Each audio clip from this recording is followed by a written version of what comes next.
बच्चों, नाना साहब की पुत्री देवी मैना को भस्म कर दिया गया। इस अध्याय के दूसरे भाग में आप सभी का हार्दिक स्वागत है। विद्यार्थियों, पहले भाग में हमने देखा कि किस प्रकार से अंग्रेज हैं वह नाना साहब के महल को नष्ट करने का प्रयास कर रहे हैं और उनकी पुत्री जो मैना है वह बचाने की कोशिश कर रही है। सेनापति हे के सामने बालिका मैना ने अनेक तर्क भी प्रस्तुत किए जिससे महल की रक्षा हो सके और उसके भी प्राणों की रक्षा हो सके। सेनापति हे ने मैना को पहचान लिया कि मैना सेनापति हे की पुत्री मेरी की सहेली रही है और सेनापति हे ने आश्वासन दिया। जनरल जो थे प्रधान सेनापति औटरम, उससे सेनापति हे ने बात भी की। अब आगे हम देखेंगे क्या औटरम ने नाना साहब के महल को गिराने का जो फैसला लिया था वो फैसला वापस ले लिया। क्या बालिका मैना की रक्षा हो पाई? इन सब बातों को हम इस अध्याय के दूसरे भाग में हम जानेंगे। आइए आगे बढ़ते हैं। सेनापति हे ने जब प्रधान सेनापति औटरम से निवेदन किया तब औटरम ने जवाब दिया, गवर्नर जनरल की आज्ञा के बिना यह संभव नहीं। नाना साहब पर अंग्रेज़ों का क्रोध बहुत अधिक है। नाना के वंश या महल पर दया दिखाना असंभव है। औटरम ने साफ साफ कहा सेनापति हे को कि इसके लिए हमें गवर्नर जनरल की आज्ञा लेनी पड़ेगी। बिना उनकी आज्ञा के ये संभव ही नहीं है। और उन्होंने स्पष्ट किया औटरम ने, क्योंकि नाना साहब के खिलाफ अंग्रेजों में बहुत ज़्यादा क्रोध है, इसलिए नाना साहब से संबंधित वस्तुएं या उनसे संबंधित उनके रिश्तेदारों के प्रति कोई भी दया नहीं दिखाई जाएगी। बहुत मुश्किल है यह। सेनापति हे ने कहा, तो लॉर्ड कैनिंग जो उस समय के गवर्नर जनरल थे को इस विषय का एक तार देना चाहिए। सेनापति हे प्रयास कर रहे हैं किसी तरह से महल की रक्षा हो जाए। सेनापति हे ने अपने उच्च अधिकारी औटरम से कहा, तो इसके लिए आप एक टेलीग्राम तार भेज दीजिए। औटरम ने आपत्ति की थोड़ी। कहा औटरम ने, आखिर आप ऐसा क्यों चाहते हैं? हम यह महल विध्वंस किए बिना और नाना की लड़की को गिरफ्तार किए बिना नहीं छोड़ सकते। औटरम ने एक प्रकार से फैसला ही सुना दिया। पहले तो उन्होंने सेनापति हे पर ही प्रश्न उठाया कि आप ऐसा आखिर आपके चाहने का कारण क्या है, और फिर स्पष्ट कह दिया कि नहीं, हम इस महल को विध्वंस करेंगे, साथ ही नाना साहब की जो बेटी है, लड़की है, उसको गिरफ्तार भी करेंगे।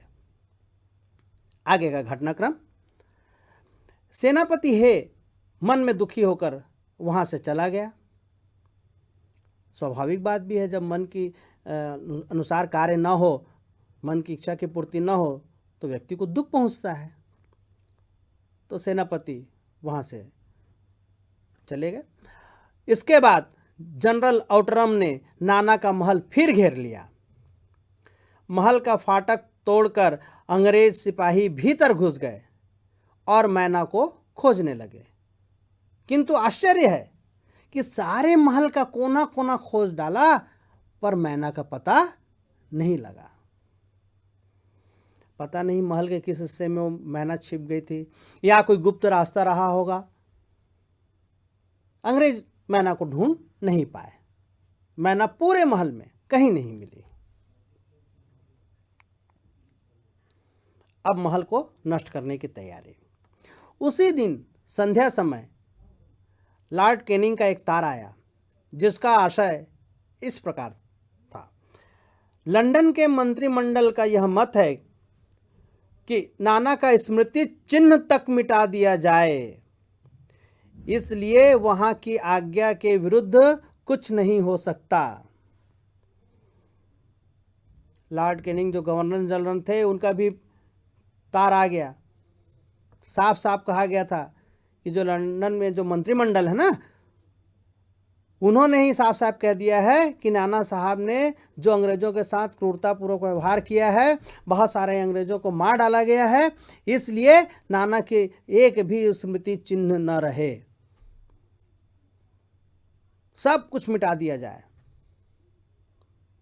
अब वहां से आज्ञा आ गई है, अब उसके खिलाफ हम नहीं कुछ कर सकते, महल को नहीं बचाया जा सकता। उसी क्षण क्रूर जनरल आउटरम की आज्ञा से नाना साहब के सुविशाल राज मंदिर पर तोप के गोले बरसने लगे। घंटे भर में वह महल मिट्टी में मिला दिया गया। ऊपर से जैसे ही अब आदेश आ गया कि नहीं, इस महल को नष्ट करना है, और जनरल आउटरम तो थोड़े क्रूर सेनापति थे। सेनापति है तो थोड़े उदार हृदय के थे, परंतु जो प्रधान सेनापति जनरल आउटरम थे, उनमें तो क्रूरता भी थी। बस आदेश आया, अब उन्होंने कहा कि अब आदेश आ गया, बिल्कुल अब इस महल को नष्ट करना ही करना है। और लगातार तोप के गोले बरसने लगे, जिससे घंटे भर में ही, 1 घंटे के अंदर ही पूरा महल है वह नष्ट हो गया। नाना साहब की पुत्री मैना की कोशिशें, उसके तर्क, सेनापति हे का निवेदन कुछ काम नहीं आया, महल बचाया नहीं जा सका। उस समय लंदन के सुप्रसिद्ध टाइम्स पत्र में 6 सितंबर को यह एक लेख में लिखा गया, बड़े दुख का विषय है कि भारत सरकार आज तक उस दुर्दांत नाना साहब को नहीं पकड़ सकी जिस पर समस्त अंग्रेज जाति का भीषण क्रोध है। जब तक हम लोगों के शरीर में रक्त रहेगा, तब तक कानपुर में अंग्रेजों के हत्याकांड का बदला लेना हम लोग न भूलेंगे। लंदन में एक समाचार पत्र छपता था, टाइम्स, और उसमें 6 सितंबर को यह लेख छपा था, और उसमें साफ साफ कहा गया था कि जिस नाना साहब ने कानपुर में अंग्रेजों की हत्या की है, तो उस हत्याकांड का हम बदला जरूर लेकर रहेंगे। और उन्होंने भारत के अंग्रेजों के प्रति एक प्रश्न उठाया कि क्या बात है, अभी तक वो नाना साहब को नहीं पकड़ पाए, कमी हो जा रही है नाना साहब को पकड़ने में, अंग्रेज पूरी तरह से प्रयास नहीं कर रहे हैं। तो अंग्रेजों की कार्य क्षमता पर प्रश्न उठाया गया था, और साफ साफ कहा गया था, जब तक अंग्रेजों के हत्याकांड का बदला हम लोग नहीं ले लेंगे, तब तक शांत नहीं होंगे। उस दिन पार्लियामेंट की हाउस ऑफ लॉर्ड्स सभा में सर टॉमस हे की एक रिपोर्ट पर बड़ी हंसी हुई, जिसमें सर हे ने नाना की कन्या पर दया दिखाने की बात लिखी थी। सर हे ने अपनी ओर से निवेदन किया था कि उसकी कन्या पर दया दिखाई जाए, कन्या का क्या दोष है, महल का क्या दोष है। अब ये जो रिपोर्ट थी ना, उसको लेकर भी सेनापति की हंसी उड़ाई गई और उन पर आरोप लगाया गया। क्या आरोप लगाया गया देखिए, हे के लिए निश्चय ही यह कलंक की बात है, जिस नाना ने अंग्रेज नर नारियों का संहार किया मतलब उन्हें जान से मारा, संहार किया, उसकी कन्या के लिए क्षमा, अपना सारा जीवन युद्ध में बिताकर अंत में वृद्धावस्था में सर टॉमस हे एक मामूली महाराष्ट्र बालिका के सौंदर्य पर मोहित होकर अपना कर्तव्य ही भूल गए। हमारे मत से नाना के पुत्र, कन्या तथा अन्य कोई भी संबंधी जहां कहीं भी मिले, मार डाला जाए। नाना की जिस कन्या से हे का प्रेमालाप हुआ है, उसको उन्हीं के सामने फांसी पर लटका देना चाहिए। अब देखिए सेनापति हे पर कितना बड़ा आरोप, प्रेम संबंध है, इस तरह का आरोप लग रहा है सेनापति हे पर, जबकि वह उस बालिका मैना को अपनी पुत्री के समान मानते थे। पुत्री की उम्र की थी वो। परंतु अंग्रेजों के मन में जो गुस्सा था सेनापति हे के खिलाफ भी भड़का। उन्हें ऐसा लग रहा था कि सेनापति हे एक अंग्रेज सेनापति होते हुए भी वे नाना साहब की पुत्री का पक्ष ले रहे हैं। कर्तव्य भूलने की बात कह दी गई उनके लिए और क्रूरतापूर्ण व्यवहार किए जाने की बात कही गई नाना के खिलाफ। उनके कोई भी सगे संबंधी भी हो मार दिया जाए सीधे सीधे। और बालिका जो थी मैना, उसके लिए कहा गया कि उसे फांसी पर लटका देना चाहिए। आइए देखते हैं फिर आगे क्या घटना घटती है। सन 57 मतलब है 1957 की बात है कि सितंबर मास में अर्धरात्रि के समय चांदनी में एक बालिका स्वच्छ उज्ज्वल वस्त्र पहने हुए नाना साहब के भग्नावशिष्ट प्रासाद के ढेर पर बैठी रो रही थी। एक आधी रात का समय था, चांदनी छिटकी हुई थी और एक बालिका थी। वह साफ सफ़ेद वस्त्र पहनकर नाना साहब के जो भग्नावशिष्ट प्रासाद मतलब जो टूटा फूटा जो महल था, ख़त्म हो गया था, बस थोड़ा सा जो शेष बाकी बचा था महल के टूट जाने के बाद, प्रासाद मतलब महल, बड़ा भवन, उस पर बैठी वो रो रही थी। पास ही जनरल आउटरम की सेना भी ठहरी थी। कुछ सैनिक रात्रि के समय रोने की आवाज सुनकर वहां गए। बालिका केवल रो रही थी, सैनिकों के प्रश्न का कोई उत्तर नहीं देती थी। निश्चित ही यह बालिका कौन रही होगी? मैना, जो महल के विध्वंस के बाद दुखी थी। जिस महल से उसका इतना ज़्यादा लगाव था, उस महल को नष्ट होते देखकर उसके मन को बहुत ज़्यादा पीड़ा पहुंची थी। इसीलिए अपने टूटे फूटे उस महल के ढेर पर बैठी वह रो रही थी। सैनिक प्रश्न भी करते थे, कौन हो, क्यों रो रही हो, परंतु वो कोई जवाब नहीं दे रही थी। व्यक्ति जब बहुत ज़्यादा दुख से भर भी जाता है तब भी वो जवाब नहीं देता, वो कुछ बोल ही नहीं पाता है। ऐसी स्थिति बालिका मैना की भी थी। इसके बाद कराल रूपधारी जनरल आउटरम भी वहां पहुंच गया। भयंकर जो क्रूर था, बिल्कुल काल की तरह था वह उसे तुरंत पहचान कर बोला, ओह, यह नाना की लड़की मैना है। पर वह बालिका किसी ओर न देखती थी और न अपने चारों ओर सैनिकों को देखकर जरा भी डरी। जनरल आउटरम ने आगे बढ़कर कहा, अंग्रेज सरकार की आज्ञा से मैंने तुम्हें गिरफ्तार किया।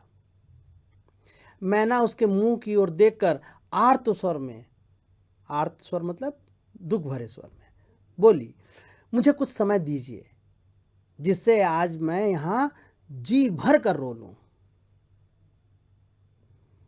आउटरम भी पहुंच गया और उसने पहचान लिया, पर वह बालिका थी, किसी और नहीं देख रही थी, न आउटरम की ओर न सैनिकों की ओर, और वो डर भी नहीं रही थी, निर्भीक बालिका थी। और आउटरम ने कहा कि अंग्रेज सरकार ने मुझे जैसे आज्ञा दी है, आदेश दिया है, मैं गिरफ्तार करता हूं तुम्हें।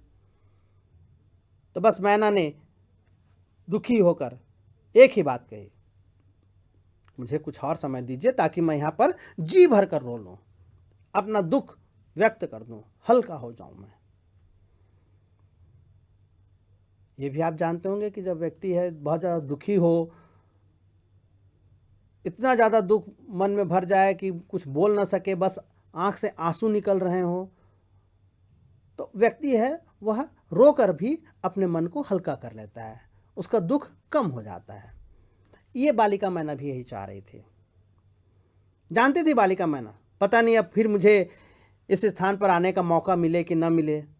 वो अंग्रेज़ों के मंसूबों से, अंग्रेज़ों के जो इरादे थे उनसे परिचित थी। वह जानती थी अच्छी तरह से कि मेरे पिता ने जिस तरह से अंग्रेज़ों को और उनके परिवार वालों को विद्रोहियों के द्वारा ख़त्म करवा दिया है, निश्चित तौर से वो बदला लेंगे मुझसे। इसलिए वो बोल रही थी वह कि मैं यहाँ जी भर कर रो लेना चाहती हूँ, थोड़ा समय मुझे और दीजिए। पर पाषाण हृदय वाले जनरल ने उसकी अंतिम इच्छा भी पूरी होने न दी। पाषाण हृदय, पत्थर दिल, पत्थर की तरह कठोर हृदय का था आउटरम। उसी समय मैना के हाथ में हथकड़ी पड़ी और वह कानपुर के किले में लाकर कैद कर दी गई। कहीं बालिका मैना है, फिर न भाग जाए, फिर छिप न जाए, इसलिए उसे हथकड़ी पहना दी गई। और जैसा कि मैंने आपको पहले बताया था कि कानपुर और बिठूर है, यह लगभग 25 किलोमीटर की दूरी में है, और उसे फिर कानपुर लाया गया, जहां अंग्रेज़ों के खिलाफ विद्रोह करते हुए बहुत सारे अंग्रेज़ों की हत्या की गई थी, और वही उसी कानपुर के किले में लाकर बालिका मैना को कैद कर दिया गया। अंग्रेज़ों की क्रूरता देखिए, कोई दोष नहीं था इस बालिका का, परंतु उसे हथकड़ी पहनाकर कानपुर के किले में कैद कर दिया गया। फिर एक दिन घटना घटी। उस समय महाराष्ट्रीय इतिहासवेत्ता महादेव चिटनवीस के बाखर पत्र में छपा था। बाखर नामक एक समाचार पत्र निकलता था, और उसमें एक घटना के बारे में उल्लेख हुआ। कल कानपुर के किले में एक भीषण हत्याकांड हो गया। नाना साहब की एकमात्र कन्या मैना धधकती हुई आग में जलाकर भस्म कर दी गई। भीषण अग्नि में शांत और सरल मूर्ति उस अनुपमा बालिका को जलती देख सबने उसे देवी समझकर प्रणाम किया। और कानपुर किले के कैद खाने में किस प्रकार से अंग्रेज़ों ने क्रूरतापूर्वक बालिका मैना को जलाकर मार डाला, इस घटना का उल्लेख बाखर नामक समाचार पत्र में हुआ। तब लोगों को पता चला कि मैना है वह अब नहीं रही, उसे जलाकर मार दिया गया। और जो उस समय कानपुर के किले में मौजूद थे, उन्होंने देवी समझा, क्योंकि बालिका मैना है वह चीख चिल्ला नहीं रही थी, जबकि आग में जलने से बहुत ज़्यादा पीड़ा होनी चाहिए, पर वो पीड़ा को बर्दाश्त कर रही थी पूरी तरह से, न अपने प्राणों की भीख मांग रही थी वह। तो ऐसा सामान्य मनुष्य तो नहीं कर सकता। इसलिए जिन लोगों ने भी वह दृश्य देखा तो उन्होंने समझा ये सामान्य बालिका नहीं है, ये जरूर देवी का रूप है, इसलिए लोगों ने प्रणाम किया। यहाँ पर अध्याय समाप्त होता है। आइए इस दूसरे अंश से संबंधित कुछ प्रश्नों को देखें और साथ ही उसके उत्तर से भी हम परिचित हों। प्रश्न है, मैना की अंतिम इच्छा थी कि वह प्रासाद के ढेर पर बैठकर जी भर कर रो ले, लेकिन पाषाण हृदय वाले जनरल ने किस भय से उसकी इच्छा पूर्ण न होने दी। हमने थोड़ी देर पहले पढ़ा था ना कि सेनापति आउटरम पहुंचता है और वो कहता है कि तुम्हें गिरफ्तार किया जाता है। तब कन्या जो है बालिका मैना वो कहती है कि मुझे थोड़ा समय दीजिए, मैं यहाँ पर जी भर कर रो लूँ, परंतु आउटरम उसकी बात नहीं सुनता, नहीं मानता, और गिरफ्तार करके उसे कानपुर के किले में कैद कर दिया जाता है। तो आखिर क्यों ऐसा किया आउटरम ने? इसका उत्तर इस प्रकार से होगा, मैना के प्रार्थना करने पर भी जनरल ने उसे अपने प्रासाद के ढेर पर रोने भी नहीं दिया, क्योंकि नाना साहब अंग्रेजी सरकार के दोषी थे और उनके किसी भी साथी या रिश्तेदार को छोड़ना भविष्य के लिए खतरनाक सिद्ध हो सकता था। अंग्रेजों को भविष्य के इस खतरे से भय था, साथ ही जनरल असंवेदनशील भी था। नाना साहब को तो दोषी मान रहे थे पूरी तरह से अंग्रेज सरकार, अंग्रेजी सरकार इसलिए दोषी मान रही थी क्योंकि उनके खिलाफ विद्रोह किया था, जबकि नाना साहब ने देशभक्ति का परिचय दिया था। इसलिए अंग्रेजी सरकार चाहती थी कि पूरी तरह से नाना से संबंधित जितने भी व्यक्ति हैं, जो रिश्तेदार हैं, उन्हें मार दिया जाए, क्योंकि उनको जैसे ही छोड़ेंगे वो फिर क्या करेंगे, लोगों को संगठित करेंगे और अंग्रेजों के खिलाफ फिर कुछ कार्रवाई करेंगे। तो ये खतरा मोल नहीं लेना चाहते थे। और साथ ही जैसा कि मैंने पहले भी बताया था कि जनरल जो था आउटरम, वो क्या था, असंवेदनशील था, बिल्कुल पाषाण हृदय का था, पत्थर दिल था। इसलिए उसने मैना की प्रार्थना थी जो कि वो अपने पिता नाना साहब के प्रासाद के ढेर पर रोना चाहती थी। आउटरम ने अनुमति नहीं दी। अगला प्रश्न, बालिका मैना के चरित्र की कौन कौन से विशेषताएं आप अपनाना चाहेंगे और क्यों? हमने पूरे अध्याय में हमने देखा कि बालिका मैना के चरित्र के अलग अलग विशेषताएं हमारे सामने प्रकट होती हैं। तो आप उनमें से किन किन विशेषताओं को अपनाना चाहेंगे और क्यों अपनाना चाहेंगे? आइए, इसका उत्तर इस प्रकार से होगा। बालिका मैना के चरित्र की निम्नलिखित विशेषताएं हमें अवश्य अपनानी चाहिए। पहली विशेषता देखें, बालिका मैना एक निडर लड़की थी। वह जानती थी कि इस समय उसे अंग्रेज़ों के द्वारा खतरा है, क्योंकि वह नाना साहब की पुत्री थी और अंग्रेज़ों को नाना साहेब से जुड़ी हर चीज़ को मिटाने की आज्ञा मिली थी। इतना सब जानने के बावजूद मैना के अंदर लेश मात्र भय नहीं था, थोड़ा भी डर भय बिल्कुल नहीं था। इससे पता चलता है क्या वो निडर थी। तो निडरता अच्छी विशेषता है, यह हमें अपनानी चाहिए। दूसरी विशेषता देखें, बालिका मैना को अपने उस महल से बहुत प्रेम था। उसे अपनी उस मातृभूमि से इतना ज़्यादा लगाव था कि वह उसे छोड़कर जाना नहीं चाहती थी। मातृभूमि के प्रति प्रेम अच्छी बात है, अच्छी विशेषता होती है, इसे हमें भी अपनाना चाहिए। तीसरी विशेषता, उसके अंदर आत्म बलिदान की भावना थी। उसे अपने उस महल के लिए बलिदान देना स्वीकार था, अपने आप को समर्पित कर देना, अपने प्राणों की आहुति दे देना। तभी तो उसने कानपुर के किले में कैद रहते हुए भी उसने क्या है, अग्नि स्नान किया। अंग्रेजों ने जो आग से उसे जलाया, वो चीखी चिल्लाई बिल्कुल भी नहीं। अगली विशेषता देखें, मैना तर्कशील बालिका थी। उसने अपने महल को बचाने के लिए अंग्रेज जनरल के सम्मुख तर्कशील बिंदु रखे। तर्कशील होना चाहिए हमें। अपनी बात को जब हम रखें तो कुछ तर्कों के माध्यम से हम रखें, तब हमारी बात को मानी जाएगी, हमारी बात ध्यान से सुनी जाएगी। बिना तर्क के हम कोई भी बात उटपटांग ढंग से कह दें तो वो उसका कोई अर्थ नहीं रहता। तो इस प्रकार से आपके सामने दूसरे भाग के कुछ प्रश्न उत्तर की चर्चा की गई और मुझे पूर्ण विश्वास है कि नाना साहब की पुत्री देवी मैना को भस्म कर दिया गया। यह पूरा अध्याय आपको अच्छी तरह से समझ में आया होगा और आप पूरी घटनाओं को अच्छी तरह समझ गए होंगे कि हमारे देश की आज़ादी के लिए लड़ने वाले लोगों के परिवारजनों के साथ भी अंग्रेज़ों ने कितना क्रूरतापूर्ण व्यवहार किया था।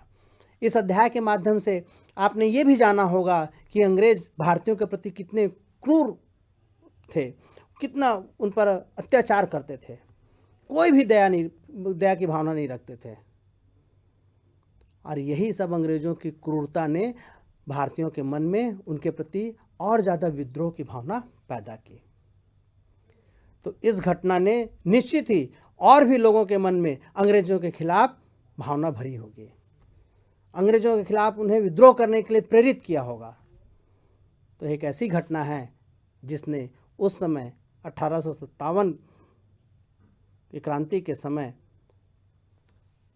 उस वर्ष में इस घटना ने लोगों के मन में अंग्रेज़ों के खिलाफ विद्रोह की भावना उत्पन्न की होगी। आप सभी इस बात से भी अच्छी तरह से अवगत हो गए होंगे कि देश के लिए अपने प्राणों की आहुति देना गर्व की बात होती है। आप सभी का बहुत बहुत धन्यवाद।